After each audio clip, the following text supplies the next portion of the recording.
عمران خان صاحب آپ کا بہت احترام کرتے تھے، کرتے ہیں، یقینی طور پہ ابھی بھی کرتے ہوں گے، اور آپ کا ان کے ساتھ ایک تعارف یا تعلق بھی رہا۔ تو وہ جو گزشتہ 8-9 ماہ سے جیل میں ہیں اور جن مقدمات کا، اب تو وہ سزا یافتہ ہیں، اب تو وہ ملزم نہیں ہیں، سزا یافتہ مجرم ہیں وہ ریاست کی نظر میں، مشکلات ان کی کو کم ہوں گی۔ 2 سال سے جس طرح ایک خاص طبقے کو دیوار سے لگا دیا گیا، عورتوں کو گرفتار کیا گیا، بغیر سزا کے کئی مہینے سے لوگ گرفتار اور جیلوں میں، چادر و چار دیواری، چھاپے، صرف ایک ہی کے اوپر سارے الزامات اور اسی کا رگڑا، باقی سب کی کھلی چھوٹ، یہ کس زمرے میں ہے گا؟ السلام علیکم ورحمۃ اللہ وبرکاتہ۔ مولانا طارق جمیل نے آج سب کچھ کہہ دیا اس آرمی چیف کو، اور اس جو پورا نظام ہے اور پوری حکومت پی ڈی ایم کی۔ آپ یہ پوری ویڈیو دیکھیے۔ یہ خان صاحب آپ کا بہت احترام کرتے تھے، کرتے ہیں، یقینی طور پہ ابھی بھی کرتے ہوں گے، اور آپ کا ان کے ساتھ ایک تعارف یا تعلق بھی رہا۔ تو وہ جو گزشتہ 8-9 ماہ سے جیل میں ہیں اور جن مقدمات کا، اب تو وہ سزا یافتہ ہیں، اب تو وہ ملزم نہیں ہیں، سزا یافتہ مجرم ہیں وہ ریاست کی نظر میں، مشکلات ان کی کو کم ہوں گی؟ دیکھیں، رات کتنی لمبی ہو جائے نا، صبح ضرور ہوتی، یہ اللہ کا نظام۔ جب اندھیرا حد سے بڑھتا ہے تو اللہ صبح صادق کو لے آتا ہے، پہلی کا چاند نظر آ جاتا ہے۔ تو ہر رات کی سویر ہے، اس رات کی بھی سویر ہوگی۔ ہماری زندگی میں ہو جائے تو ہم بھی اللہ کا شکر ادا کریں گے کہ ہم نے بھی دیکھ لی کوئی صبح۔ ہم چلے گئے تو صبح نے ضرور ہونا ہے، اور ظالموں نے اپنے انجام کو پہنچنا ہے، کہ یہ کھیل اللہ نے کسی کے ہاتھ میں نہیں دیا کہ وہ کائناتی فیصلے کرے، یہ اس کے ہاتھ میں ہے۔ یہ نا فرعون نے کتنا زور لگایا کہ موسیٰ کو قتل کر دیا جائے، 70,000 بچے مار دیے۔ موسیٰ پیدا ہو گئی رہا اور اس کے گھر میں ہی پل اس کے کے رہا، گھر میں پلا، اور اس کے منہ سے نکلا یہی ہے میرا قاتل، نہیں مار سکا کہ اللہ کا غیبی نظام چل رہا تھا۔ غار ثور میں کوئی پردہ نہیں تھا، اس سارے دروازے پہ کھڑے ہیں اور اللہ نے آگے اپنا پردہ ڈال دیا۔ تو یہ جو 8 فروری اور 9 فروری 8 کا الیکشن، اور پھر 9 فروری کو کیا ہو گیا اور رات کو لوگ سوئے اور صبح بس مر کے ہی انشاءاللہ فیصلہ ہوگا۔ مرنا تو سب نے ہے نا، مرنا تو سب نے ہے۔ سعید ابن جبیر رحمہ اللہ آخری شخص تھے جس کو حجاج نے قتل کیا، آخری شخص تھے۔ اس کے بعد وہ کسی کو قتل نہیں کر سکا، اس کی حالت ہی وہ نہیں رہی کہ وہ قتل ہو۔ 40 دن بعد 50 دن بعد مر گیا وہ۔ تو کہنے لگا تمہیں کیسے قتل کروں، اس سے پوچھ رہا ہے، تو فرمانے لگے جیسا تمہیں آخرت میں قتل ہونا پسند ہے ویسے تو مجھے قتل کر دے، جیسے تو مجھے قتل کرے گا ویسے تجھے وہاں قتل کیا جائے گا، تو جو تجھے پسند ہے وہ کر لے۔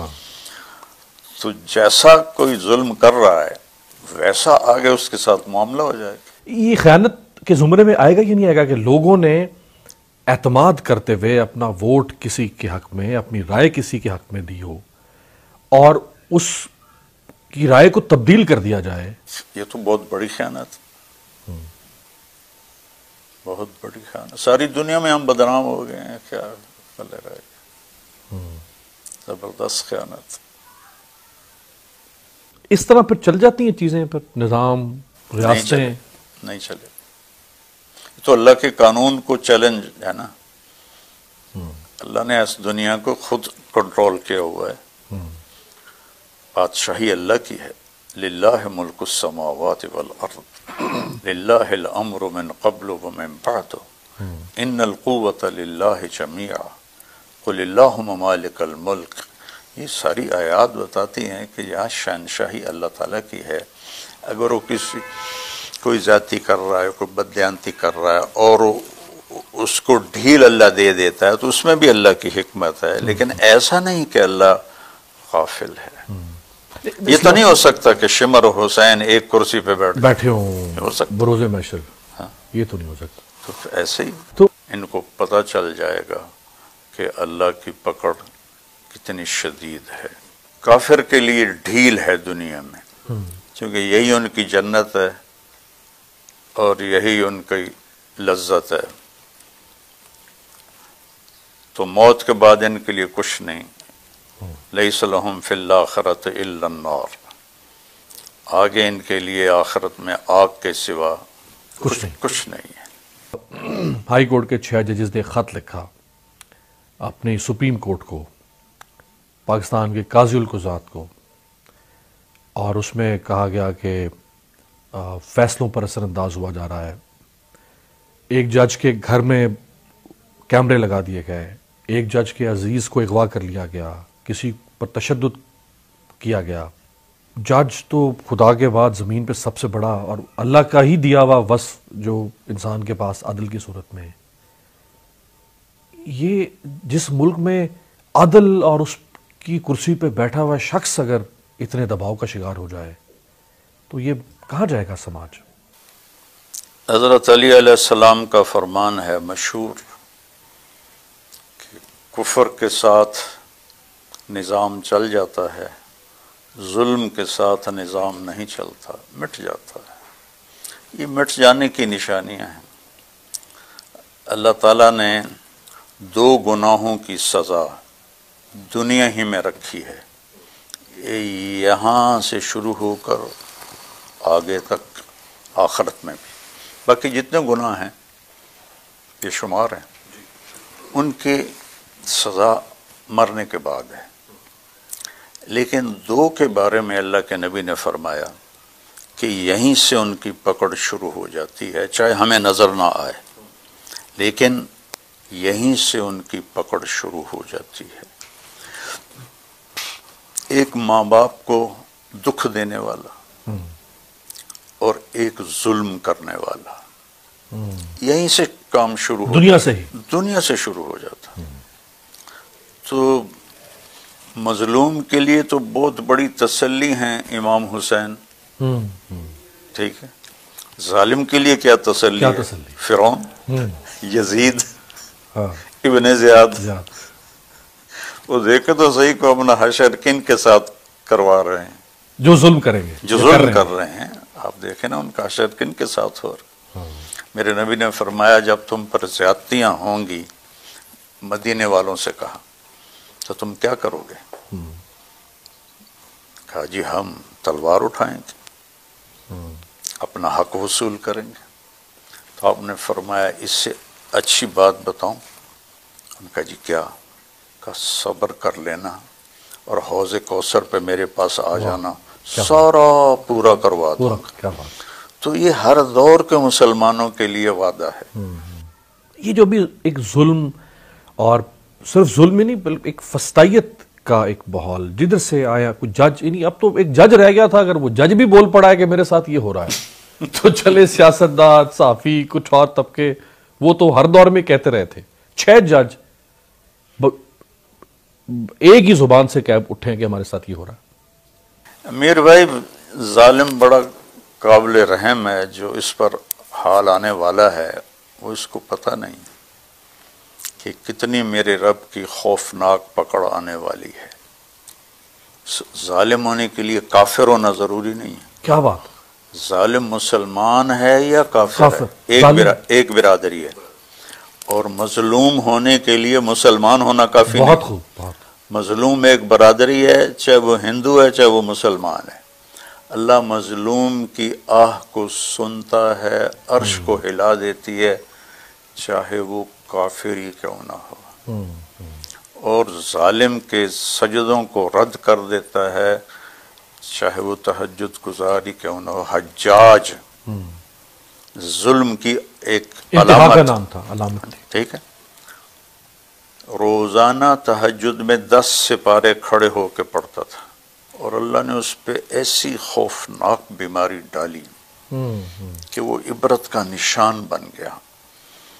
اس کو معدے کا کینسر ہوا اور اس کے اندر اللہ نے سردی ڈال دی، تو اس کو اتنی سردی لگتی تھی کہ آگ کی انگیٹھیاں اس کے اتنی قریب کی جاتی کہ اس کے یہ بال جلنے لگ جاتے تھے، اور پھر بھی وہ ایسے ایسے ٹھٹھرتا رہتا، ایسے ایسے ٹھٹھرتا تھا، صرف ظالم ہونے کی وجہ سے، صرف ظالم ہونے کی وجہ سے۔ اور حکیموں نے ایک گوشت کا ٹکڑا لے کر اس کو دھاگے سے باندھ کر اسے کہا اسے نگل لو، تو اس نے نگلا تو اس کے معدے میں چلا گیا۔ تھوڑی دیر کے بعد انہوں نے آہستہ آہستہ آہستہ آہستہ اسے باہر نکالا تو پورے گوشت کا ٹکڑا کیڑوں سے بھرا ہوا تھا، جسم میں معدے میں کیڑے پڑ گئے تھے۔ ایسی عبرت کی موت ہو، تو وہ جو 10 سپاروں کی رات بھر شب بھر تلاوت تھی وہ سب اللہ نے قبول نہیں کی، صرف ظلم کی وجہ سے، ظلم کی وجہ سے۔ آپ نے عمر بن عبدالعزیز کو 5واں خلیفہ راشد کہا جاتا ہے، جو بنو امیہ میں عبد الملک کے بھتیجے تھے، عبدالعزیز کے بیٹے تھے۔ عبد الملک عبدالعزیز دونوں بھائی تھے۔ تو وہ فرماتے ہیں کہ میں نے خواب دیکھا کہ عبد الملک اور حجاج ان کی آنتیں باہر نکلی ہوئی ہیں اور وہ آنتوں کے گرد ایسے چکر لگا رہے ہیں جہنم کی آگ میں، جیسے گدھا چکی کے گرد چکر لگاتا ہے۔ اور وجہ کیا بنی تھی؟ دونوں کا ظلم۔ تو یہ جو ایک عرصے سے گزشتہ تقریباً 2 سال سے، خیر ہر دور میں بہت کچھ ہوتا رہا ہے، لیکن یہ 2 سال سے جس طرح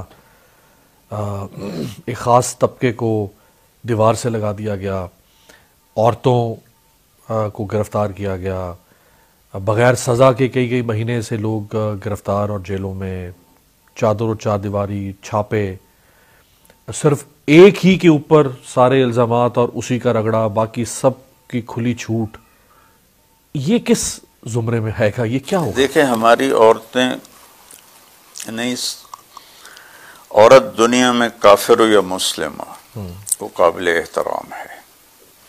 عورت کو اللہ نے احترام دیا ہے۔ آدم علیہ السلام کو مٹی سے بنا کر پتلا بنا کر چھوڑ دیا اور وہ کتنے عرصے تک سوکھتا رہا ننگا، پھر اس میں روح ڈالی اور پھر لباس پہنایا۔ لیکن جب حوا کو پیدا کیا تو ان کا پتلا ساتھ نہیں بنایا، حالانکہ دونوں ڈال دیتے۔ فرشتوں کو تو نہ عورت سے غرض ہے نہ مرد سے غرض، لیکن ان کا ننگا پتلا بھی نہیں بنایا۔ پیدا کرتے وقت سب پر نیند طاری کر دی، حالانکہ کوئی دیکھنے والا اس کو، اور تو انسان تھا نہیں، دیکھنے والا نہیں تھا۔ آدم علیہ السلام کو سلا دیا، آنکھ کھلی تو بازو میں عورت بیٹھی ہوئی ہے پورے فل ڈریس میں۔ تو یہ عورت کی عزت اور احترام اس کی اس صنف کی وجہ سے یہ رکھا گیا ہے، چاہے وہ مسلم کی ہے اور چاہے وہ کافر کی ہے۔ تو ہمیں تسلی ملتی ہے نبی کے گھر سے۔ نبی کی بیٹیوں کے سروں سے چادریں اتر گئیں تو فرشتوں نے بھی آنکھیں بند کر لی ہوں گی، تو ہماری مستورات تو بہت بعد کے دور کی ہیں، ان کا حشر انہی کے ساتھ ہو جائے گا تو کیا گھاٹے کی چیز ہے۔ کچھ لوگ جو کچھ ہو رہا ہے اس کا ایک جواز یہ بھی دیتے ہیں کہ جی پہلے بھی تو ایسا ہوتا تھا، تو اس دفعہ بھی ہو رہا ہے تو کیا ہو گیا؟ ہوتا رہے، یہ کیا یہ جواز مطلب ایسا ہے، لا تحسبن اللہ غافلا عما يعمل الظالمون۔ سبحان اللہ کہتا ہے ان ظالموں کو کہو کہ جو تم کر رہے ہو میں اس سے غافل نہیں ہوں۔ انما یؤخرہم لیوم تشخص فیہ الابصار، ایک دن تک کے لیے میں نے مؤخر کیا ہوا ہے جس دن آنکھیں پھٹ جائیں گی۔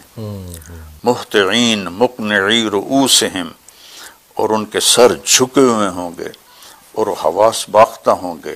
لا یرتد الیہم طرفہم، اور ان کی آنکھیں پھٹ چکی ہوں گی۔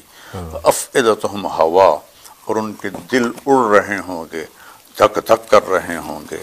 یہ تو پورا قرآن نے تصویر کھینچی۔ فلا تحسبن اللہ مخلف وعدہ رسولا، جو میرے وعدے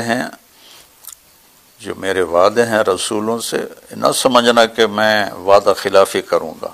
ان اللہ عزیز ذو انتقام، اللہ تعالیٰ انتہائی طاقتور ہے اور انتہائی انتقام لینے والا ہے. تو یہ تو قابل رحم لوگ ہیں جو چند ٹکوں کے پیچھے اپنی آخرت کو خراب کر رہے ہیں. کوئی بھی ہو، یہ قابل رحم لوگ ہیں.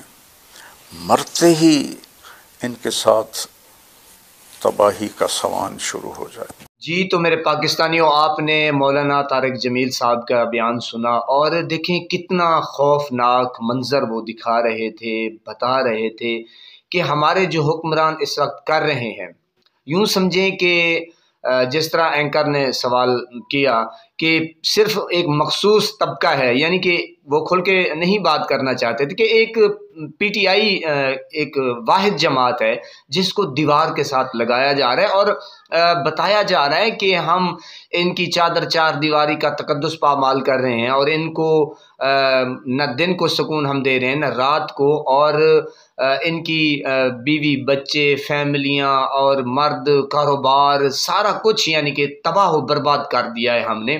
تو مولانا صاحب نے جس طرح فرمایا کہ ان ظالم حکمرانوں کے ساتھ دیکھیں، وہ جو پہلے کے دور کے انہوں نے بتایا کہ یہ ظالم حکمران ان کے ساتھ کیا کیا ہوگا. تو پناہ خدا کی جب بیان سنتے ہیں ہم تو ہمارے تو رونگٹے کھڑے ہو جاتے ہیں.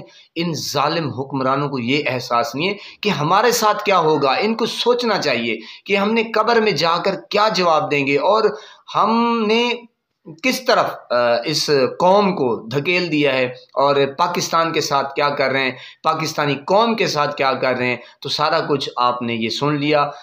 دعا ہے کہ اللہ پاک آپ کو اور ہمیں صراط مستقیم پہ چلائے، اور ان ظالم حکمرانوں سے ہمیں نجات دے، اور ملک پاکستان کی خیر ہو، عمران خان کی خیر ہو. نماز 5 وقت ادا کیا کریں، والدین کی خدمت کرتے رہا کریں، ہمسایوں کا رکھے خاص خیال، ہمیشہ حق اور سچ کی آواز کو بلند کرتے رہا کریں، کیونکہ میں بار بار آپ کو کہتا ہوں کہ عزت، ذلت، روزی، رزق، زندگی اور موت کا وہی میرا پیارا رب مالک ہے.